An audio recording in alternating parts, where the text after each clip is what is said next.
Hey guys, it's Cappy. Welcome to the first of my StarCraft 2 tutorials.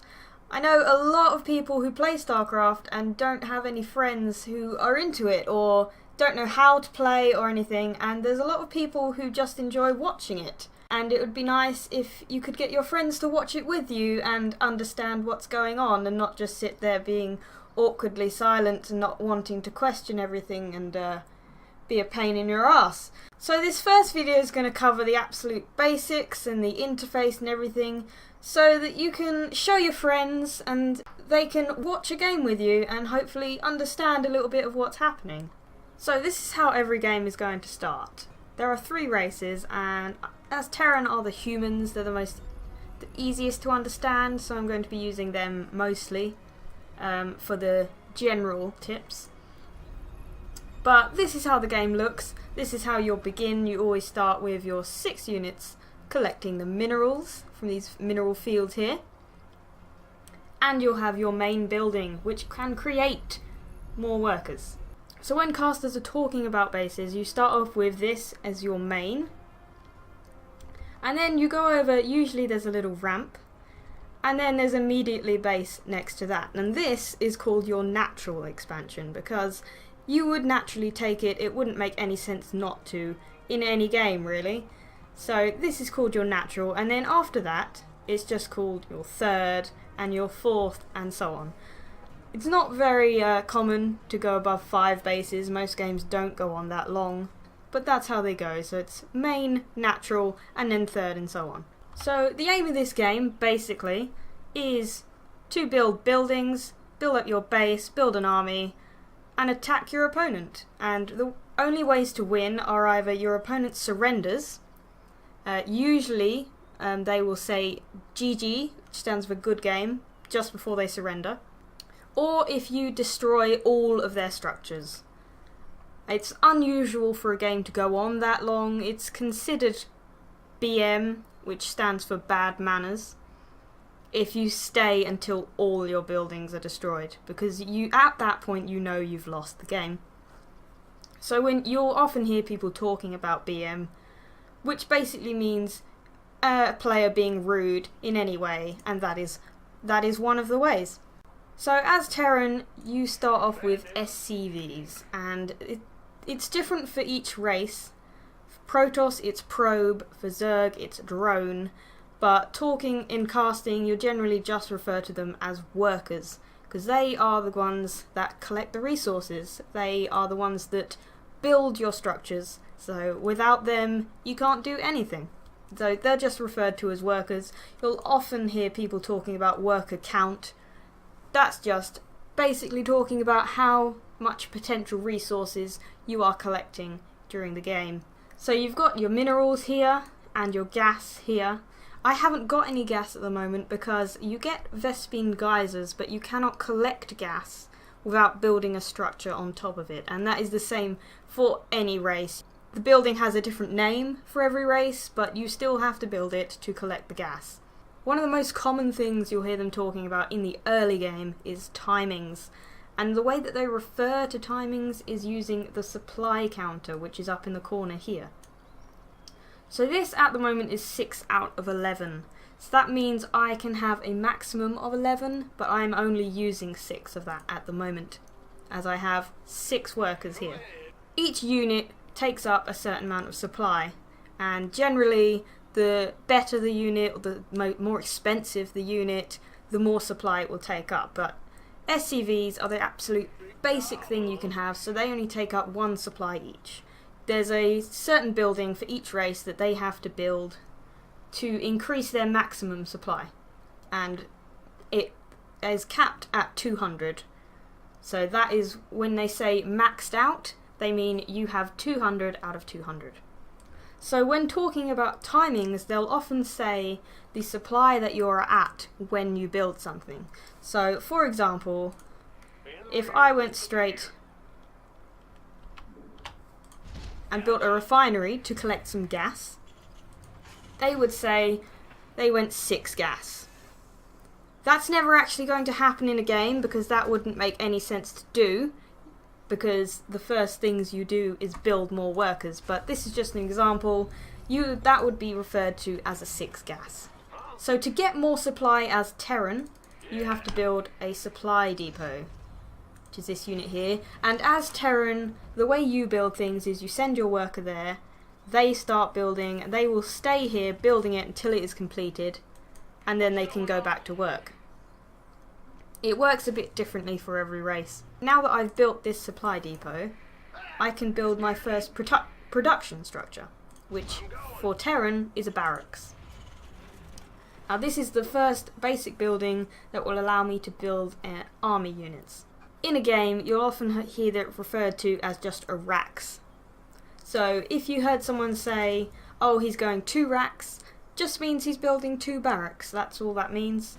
So I'm being attacked right now, so I'm going to start building some units. So now that I've built the barracks, I can build Marines, which is the absolute basic unit for Terran. Now the way that Terran buildings work is that you can repair them using an SCV. Now, repairing costs minerals, so you can't do it forever. It's only as many resources as you have. But that is how you can save your buildings. And if once a building as Terran gets down to a certain amount of health, it will set on fire. And if you leave a building on fire, it will eventually burn down. It takes damage over time. So that is why SCVs need to repair, because if a building is on fire, it will eventually just destroy itself. One of the things you'll hear them talking about is map control, and generally that means how much of the map you can see. As you can see, I can only spot things on the map if I have a building or a unit next to them. You can see this is all light, but everything else on the map is dark. There could be buildings here, but I don't know that. So for good map control, you need to be able to see a lot of the map. You need to have units out on the map moving about to be able to spot what your opponent is doing. A good way to get map control as well is to grab this. Now these aren't on every map, but they are on most of them. And this is called the Zelnaga Tower. So once you bring a unit to the Zelnaga Tower, you can see you get a huge radius of vision here, just from having that unit there, and that is permanent as long as that unit is standing there, so you get a huge vision bonus here. So if your opponent was sending any units your way via this path, you would be able to see them coming. You'll also hear them talking about the high ground advantage, and the way that high ground works in this game is that unless you have vision, you cannot see units that are above you.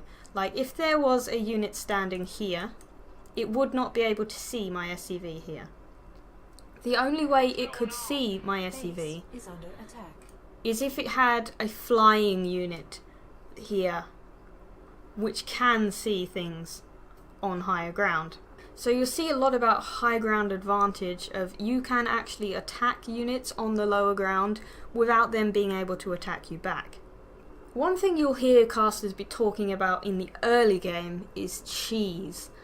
Now, cheese may sound a pretty strange concept if you don't know what I'm talking about, but basically it means your opponent doing something unexpected or unusual early in the game.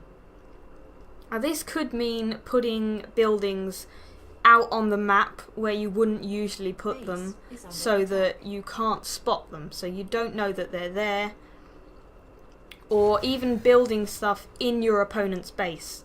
Like you can see up here, there is a little bit of where I don't have vision here, so my opponent could try and build something there without me seeing it. The same as down here. They could sneak in and build something. So yeah, cheese will mean that they've built something on the map where you can't see it, or it's unlikely that you're going to look there. It could also mean that they are rushed to a certain unit that is difficult to deal with early in the game. But that's what cheese means, and that would generally be referred to as BM. But it is a strategy a lot of people use. A lot of professional players use it because it does work. It can either work or it can go horribly wrong. So that's the risk of cheese. If it fails, you're quite likely to lose the game. And lastly, this is what Protoss looks like. So their main building is the Nexus, and as you can see, their workers are called probes. Now, the way that structures work on Protoss is that the probe will place the building, and then it can leave and do whatever it likes, and the building will construct itself over time. And the way that this balances out is that you can only build structures in the radius of this. This is called a pylon, which is what gives Protoss their supply. And they have power, which you can see the radius of here. So you can only build a structure inside that radius. So I can build that there, and this is the basic production unit, a production structure of the Protoss. It's the gateway. So Protoss is really good at building a load of buildings at once, but not sacrificing your workers, because they can place the building down and then go back to work immediately. One of the most important structures that you'll hear people talking about during the game in Protoss is the robotics facility, and that is generally just referred to as a robo. Out of the robo, they can build observers. Now, observers are permanently cloaked, and you'll hear them talk a lot about cloak. It basically means that your opponent cannot see that unit, cannot attack it, unless they have vision. And there are certain units in the game that will grant you vision of cloaked units, but otherwise you won't be able to see them. As you can see, it's kind of see-through. So that can go around. It can detect a cloak from your opponent, as well as being cloaked. Now, when you're watching games, you will hear a lot of mention of drops, and that is as literal as it sounds. It basically means there are some units in the game which can pick up other units and drop them anywhere on the map, and the warp prism is one of those units. So if I bring it over here, I can put these workers inside it, and then I can come and drop them over here. There you go. Now obviously that wasn't at all useful to me, but when talking about drops, it's most likely going to be talking about Terran. They are the most drop heavy race, but all of the races have the capability of doing it. So I could pick up some of my army units, take them to my opponent's base and drop them straight in there, because usually you would have to go up these ramps and all the way around to get into the main here. But if I was using the warp prism, I could just drop my units here and go straight for the main. So that is why drops are so useful, and you really need to have good vision to protect yourself from them, to try and spot where they're coming from and try and anticipate them. Because if your opponent drops in your base and you don't react quickly, you could lose a hell of a lot very, very fast. They are mostly used to try and drop but next to your workers so that they can take out as many workers as they can.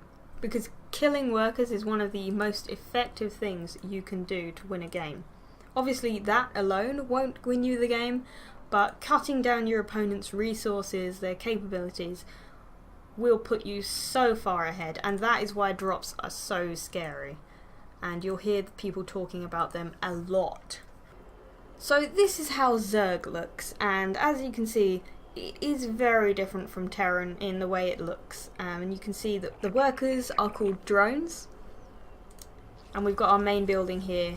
And the way that Zerg supply increases is they have to create overlords, so they don't technically make a building to increase their supply, they make a unit, and these can actually move across the map wherever you like. So Zergs often dot these around to create vision and get map control. But as they are the unit that creates your supply, it can be quite dangerous to have them all over the map because they can be killed very easily. So Zerg will generally build many more of their supply than the other races would tend to, because they can lose them so much easier. But the way that Zerg works with building structures is the worker actually changes into the building itself, so you will lose that drone.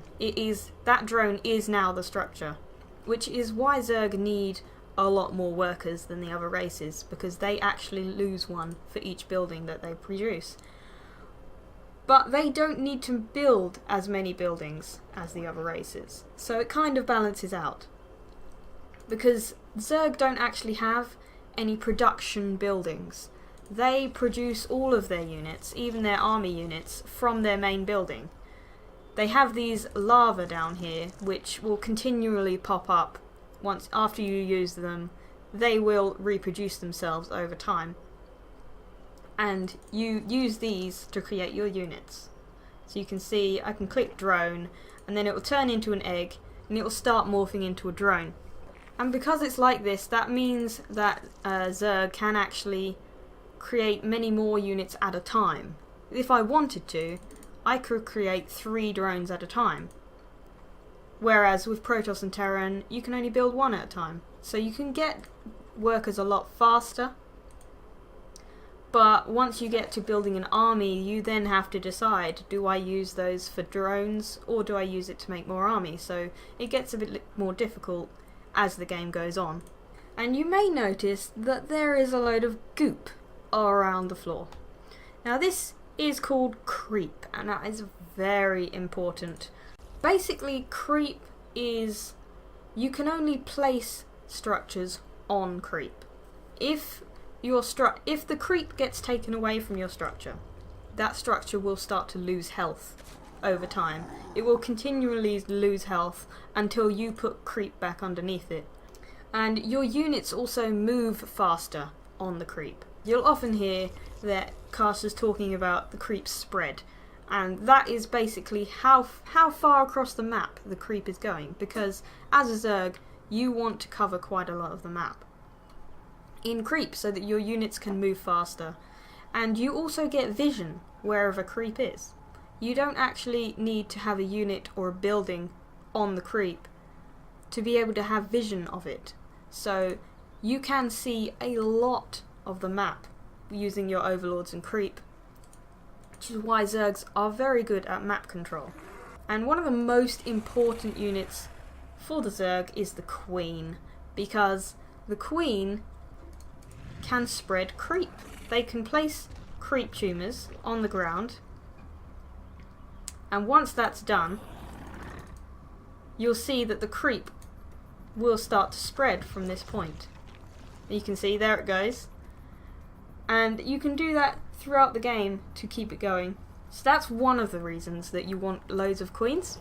Another one is that they can do this thing called inject lava. Well, it's actually called spawn lava, but you will hear casters say inject. And that is because it looks like this when you do it. They literally vomit all over it.